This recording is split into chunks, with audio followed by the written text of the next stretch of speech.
বন্ধের দিন বাস বের না করায় বন্ধ করে দেওয়া হলো বাস চলাচল। ঘটনাটি ঘটেছে বীরভূমের নানুরে বাসাপাড়ায়। তৃণমূলের কর্মী সমর্থকরা আজ সকালে বাস বন্ধ করে দিয়েছেন বলে অভিযোগ। বাস বন্ধ হয়ে যাওয়ার সমস্যায় পড়েছেন নিত্যযাত্রীরা। প্রসেনজিৎ মালাকার আমাদের প্রতিনিধি রয়েছেন আমার সঙ্গে টেলিফোন লাইনে। প্রসেনজিৎ, কি অভিযোগ রয়েছে? হ্যাঁ দেখো, একদম সরাসরি যেটা অভিযোগ যে গতকাল বন্ধের কারণে যে বেশ কিছু বীরভূম জেলা জুড়ে যে চিত্র উঠে এসেছিল সেটা হলো যে বেশ কিছু বেসরকারি বাস চলাচল বন্ধ ছিল বিভিন্ন জায়গায়, যেমন বোলপুর থেকে শুরু করে সিউড়ি, রামপুরহাট বিভিন্ন জায়গায়। সেই বাস চলাচলের ক্ষেত্রে আজকে যেটা ঘটনাটি ঘটেছে যে বোলপুর থেকে যে সকল বাস নতুনহাট রুটে এবং নতুনহাট রুটে যে বেশ কিছু বাস যেটা বোলপুর রুটে আসেন, সেই বাসগুলি না চলাচলের কারণে আজকে তৃণমূলের তরফ থেকে বোলপুরের নানুরের বাসাপাড়া এলাকায় সেই বাসগুলিকে কার্যত আটকে দেওয়া হয়েছে বলে জানতে পারা যাচ্ছে।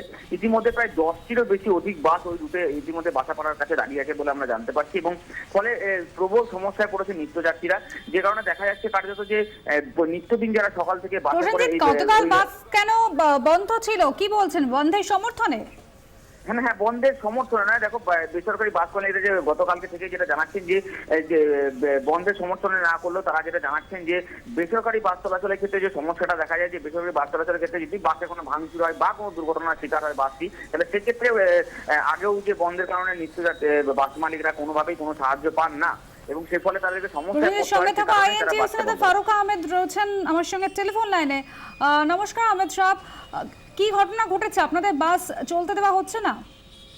না, আমাদের বাস মোটামুটি আপনারা জানেন যে প্রত্যেকটা রুটের গাড়ি বা বাস ওই সকালবেলাতে 4:30 5টা থেকে শুরু হয়ে যায়। আজকে যেটা হয়েছে বোলপুর টু পালিতপুর রুটে বাসাপাড়া নামক একটা জায়গায়, সেখানে তৃণমূলের কিছু দুষ্কৃতিকারী কালকে বাস বন্ধ থাকার পরিপ্রেক্ষিতে বাস রুটে নামেনি। রুটে না নামার পরিপ্রেক্ষিতে ওদের বক্তব্য হচ্ছে যে বন্ধকে সমর্থন করার জন্য বাস মালিকরা বাসের শ্রমিকরা বাস চালায়নি। আজকে কি ফোর্সফুলি আপনাদের বাস চালাতে দেওয়া হচ্ছে না? একদম। আপনারা অভিযোগ করেছেন পুলিশে? না, আমরা তো প্রশাসনিক লেভেলে জানিয়েছি। হ্যাঁ, আমরা মালিকদের তরফ থেকে শ্রমিকদের তরফ থেকে আমরাও সিদ্ধান্ত নিয়েছি, কারণ আপনারা জানেন যে কোনো বন্ধ ডাকলে ইন্স্যুরেন্স আর কভারেজ দেয় না বলে এবং শ্রমিকদের নিরাপত্তা থাকে না বলে, প্রশাসনিক তরফ থেকে আমরা নিরাপত্তা পাই না বলে যে কোনো বন্ধে আমরা কিন্তু পরিবহন শ্রমিকরা বাস চালাতে যাই না। আমরা যাই না বলেই অটোমেটিক্যালি বাসের মালিকরাও কিন্তু বাস রাস্তা নামাতে ভয় পায়। আজ যখন সকালে বাস চালানোর জন্য ব্যবস্থা নেওয়া হচ্ছিল বা প্রয়োজনীয় যে সমস্ত কাজকর্ম থাকে, তখন ঠিক কি হলো? মানে এসে কি বলা হলো, বাস চালাতে দেওয়া হবে না? সেটাও তৃণমূলের তরফ থেকে? এটা আইএনটিটিইউসি এবং তৃণমূলের কিছু কর্মকর্তার নির্দেশে এটাই করা হয়েছে যে কালকে তোমরা বাস আটকে দেওয়া হয়েছে। কাল তোমরা রুটে বাস চালাওনি, তাই আজকে তোমাদেরকে বাস চলতে দেওয়া হবে না। আজকে কি চালকরা বাস নিয়ে বেরিয়েছিলেন? হ্যাঁ, বাস তো সব রুটেই গাড়ি চলতে শুরু করেছে এবং স্বাভাবিকভাবেই চলছে। কালকে যেহেতু স্ট্রাইক ডাকা ছিল সেহেতু বাস চলেনি। সেই না চলাটার পরিপ্রেক্ষিতেই আজকে এই ঘটনাটা ঘটানো হচ্ছে এবং ইন্টেনশনালি ঘটনা হচ্ছে।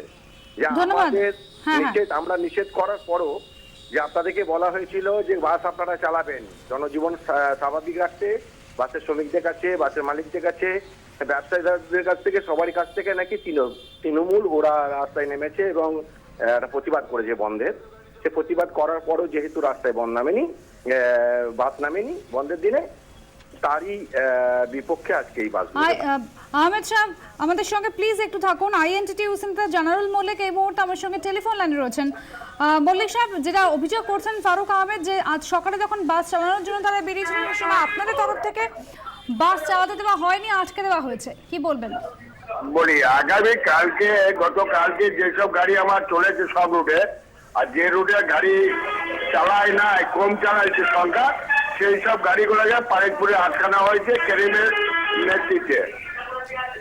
আটকে দেওয়া হয়েছে? আটকানো আছে। কেন আটকেছেন বাস? কালকে ওরা লাইনে প্রেস করে নাই, সেই সিদ্ধান্ত তার জন্য মানুষ হ্যারাস হয়েছে, তার জন্য আটকানো হয়েছে। সেই সিদ্ধান্ত নেওয়ার মালিক কি আপনারা? না, আমরা আইএনটিটিইউসির সম্পাদক থেকে তৃণমূল কংগ্রেসের। আজকেও তো মানুষ হয়রানির শিকার হচ্ছেন। আজকেও তো মানুষ হয়রানির শিকার হচ্ছেন।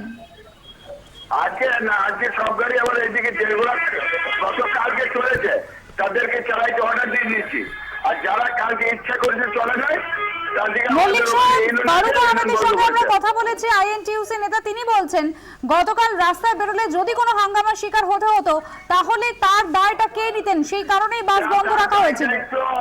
আমাদের সভাপতি অনুব্রত মন্ডল দায়িত্ব নিয়েছিল যে ভাঙচুর যা হবে না হবে সব দায়িত্ব নিয়েছিল, আমাদের অর্ডার দিল, তার অর্ডার মতো আমরা কাজ করি। আজকে বাস আটকানো হয়েছে কি অনুব্রত মণ্ডলের সিদ্ধান্তেই?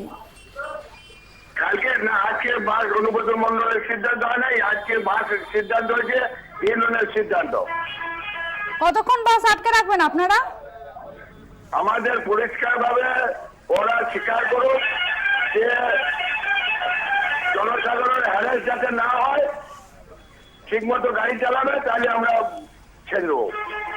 আচ্ছা, তার মানে আপনি স্বীকার করছেন যে আপনারাই তৃণমূলের পক্ষ থেকেই আপনারাই বাস আটকেছেন? আমাদের তৃণমূলের পক্ষ থেকে ওখানে যে ইউনিয়ন আছে বাজাপাড়া, সেই ইউনিয়ন সিদ্ধান্ত নিয়েছে। অনেক ধন্যবাদ জানুল বাবু, আমাদের সঙ্গে কথা বলার জন্য। থেকে ফারুক আহমেদ ছিলেন আমাদের সঙ্গে টেলিফোন লাইনে। আপনারা শুনলেন যেভাবে বাস আটকানো হয়েছে আজ বীরভূমে। জানালেন মল্লিক, তিনি কিন্তু স্বীকার করছেন যেহেতু গতকাল বাস চালানো হয়নি নানুরে বাসাপাড়ার কিছু কিছু রুটে, সেই কারণে তারা নিজেরাই বাস আটকে দিয়েছেন। তারা স্বীকার করেছেন যেহেতু তারা বলছেন বন্ধের সমর্থন করেছিলেন বলেই বাস চালানো হয়নি। যদিও ফারুক আহমেদ আইএনটিইউসি নেতা, তিনি কিন্তু বললেন গতকাল যদি বাস নামালে তাদের কোনো হয়রানির শিকার হতে হতো, সেই কারণে তারা বাস চালাননি। দুটি ঘটনার জেরেই সমস্যায় পড়েছেন নিত্য।